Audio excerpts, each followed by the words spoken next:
Saudara terpidana mati kasus pembunuhan 42 wanita asal Deli Serdang, Sumatera Utara Ahmad Suraji atau yang kemudian dikenal luas dengan nama Dukun AS, akhirnya dieksekusi mati. Kami majelis hakim memutuskan bahwa saudara terdakwa dijatuhi hukuman mati. Hau Guaru Harefa, hakim ketua yang memimpin jalannya persidangan pada tanggal 24 April tahun 1998 tersebut memutuskan perkara dengan mantap. Gemuruh tepuk tangan para hadirin pun langsung memadati ruang sidang. Sementara terdakwa yang bernama Suraji tampak tenang usai vonis dibacakan. Bahkan beberapa kali ia tertangkap melempar senyum ke arah juru warta, seolah vonis tersebut bukanlah perkara yang serius. "Saya minta banding," katanya pelan saat ditanya hakim mengenai sikapnya terhadap putusan pengadilan. Bagi warga Sumatera Utara, Suraji bukan sembarang orang. Ia yang biasa akrab disapa Dukun AS adalah tersangka pembunuhan berantai dengan korban tewas sebanyak 42 orang. Semua korbannya adalah perempuan. Aksi keji itu ia lakukan dalam kurun waktu 1986 sampai dengan 1994 di Desa Sungai Semayang, Kecamatan Sunggal, Kabupaten Deli Serdang. Motif pembunuhan didasari klaim Suraji atas wangsit dari mendiang sang ayah yang memerintahkannya untuk membunuh 70 perempuan agar menjadi sakti mandraguna. Penampilan Dukun AS tak terlihat kontroversial. Ia kurus, jangkung, dan orang-orang mungkin lebih mengira ia sebagai pegawai kelurahan dibanding sebagai kriminal. Suraji dibesarkan oleh pasangan Jogan dan Sarti.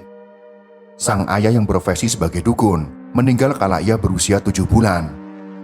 Masa kecilnya hampir sama dengan anak-anak desa pada umumnya, bermain dan berlarian di ladang. Di lingkungan tempatnya bermukim, Suraji lebih dikenal dengan nama Nasib Kelewang, nama yang disematkan karena ketika kecil ia pernah tercebur sumur dan selamat.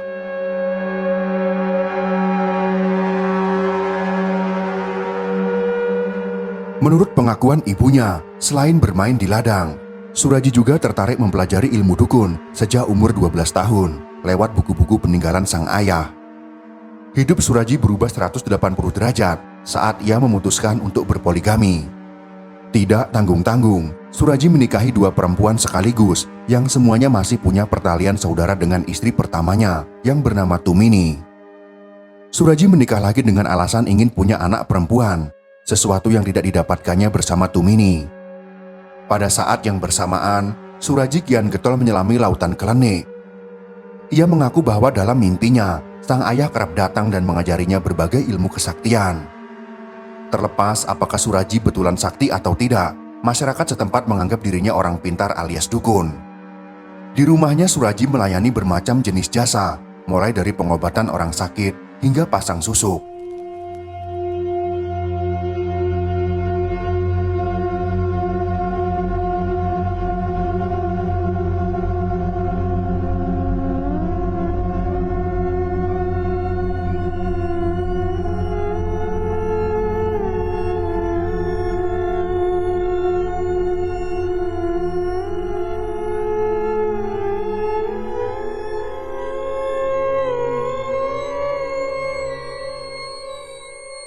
Pada suatu malam, Suraji merasa bimbang.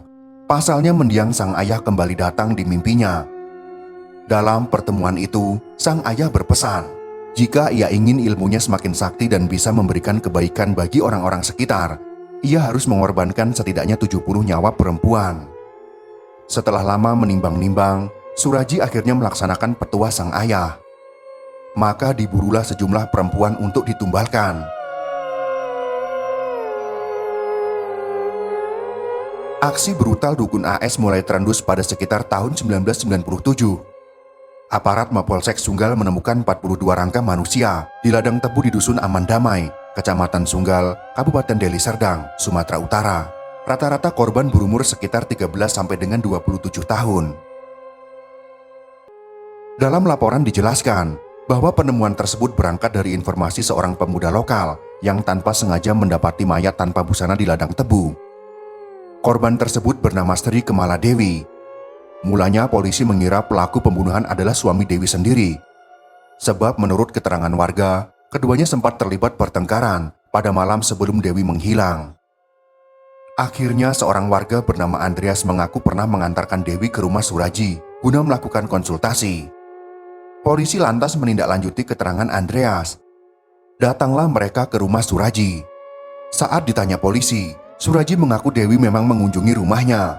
Namun Suraji mengatakan Dewi pulang selepas maghrib. Pengusutan kasus sempat terhenti karena bukti-bukti yang ditemukan tidak cukup.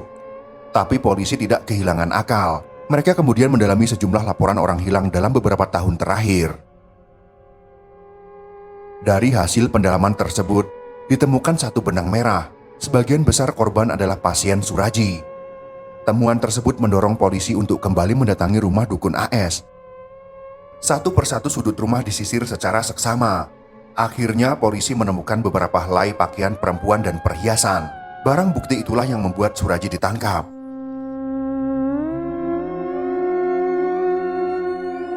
Dalam proses interogasi, Suraji mengaku bahwa ia yang membunuh Dewi dan 41 perempuan lainnya demi memperoleh ilmu sakti.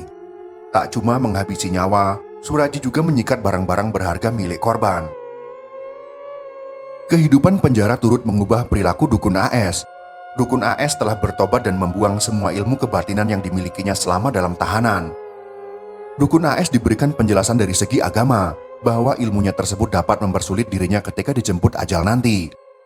Nasihat tersebut diterimanya, sehingga terpidana mati itu segera membuang ilmu kebatinan yang dimilikinya.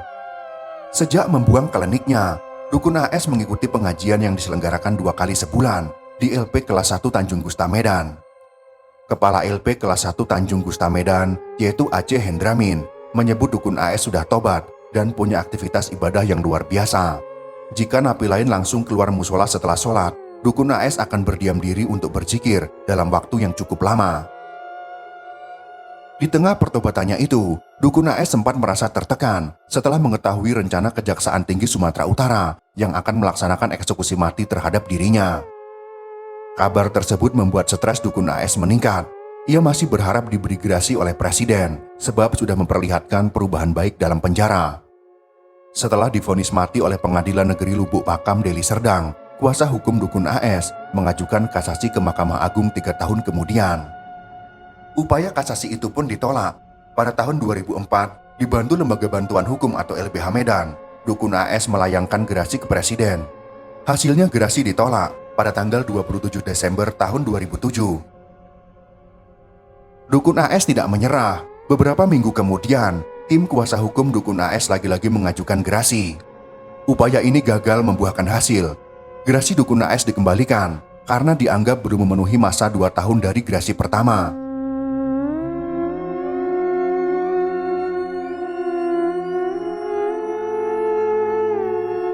Pada tanggal 10 Juli tahun 2008, 3 peluru dari Brigadir Mobil atau Brimob Polda Sumatera Utara menembus dada sang dukun. Dukun AS akhirnya tewas di tempat eksekusi. Atas permintaan keluarga, jenazahnya langsung dikebumikan keesokan harinya. Kendati sudah dieksekusi mati, penolakan terhadap dukun AS masih kencang. Warga desa Sungai Semayang, tempat tinggal dukun AS, tidak terima apabila dukun AS dikuburkan di desa mereka. Salah satunya diutarakan ibu dari korban Suraji yang bernama Dewi, yang menegaskan keluarganya tak akan ikhlas melihat kuburan dukun AS bersanding dengan makam putrinya. Jika memang harus ditanam di desa itu, jangan dikuburkan di TPU, kuburkan saja di depan rumahnya, jangan di perkuburan umum, kata ibu korban Suraji yang bernama Dewi. Ia pun melanjutkan, terlalu berat penderitaan kami akibat perbuatan dukun AS. Kami tidak terima jika dia dikuburkan di desa ini.